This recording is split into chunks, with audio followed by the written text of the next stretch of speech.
Hi everyone, it's Kylie and I'm back again with another eHow crochet chart tutorial. So this is part 4 of our chart videos and we're going to pick up where we left off in part 3. And we're back around at the last one, so we've got treble, treble, treble, and we should have one stitch left, which we do. That one's coming from there, yep, lovely. So we do 2 trebles into that last stitch to make our final V-stitch, and there we go. And then we're just going to take this stitch marker out so that we can find that third, and we're going to yarn over and pull through, and then also pull through the loop that's on the hook, and that's our slip stitch. And there we go, there's our next round. Whoops, don't drop that. There we go, chain 2, and pop our stitch marker ready for the next round.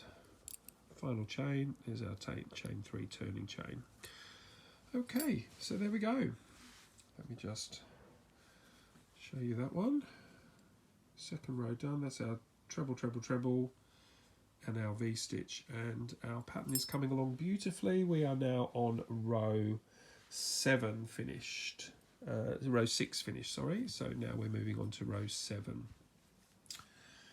And on row 7, if we go back to the pattern, you can see we're up on this row now, row 7. We've got our turning chain, got a slightly different pattern now, treble, then a V-stitch in the next one, then treble, treble, treble, treble, then a V-stitch, then treble, treble, treble, treble, then a V-stitch, and so on till we get round, V-stitch, treble, treble, and that's our turning chain there. And there's our there's our first treble. So the pattern is 4 trebles and a V-stitch, but we've just broken it in a slightly different spot. So we'll pop back and see round 7 and 8 another time. That's it for today. I hope you enjoy your crochet. Good luck with your charts, and I'll see you next time. I hope you've learned something today, and I'll see you again next time. Bye for now.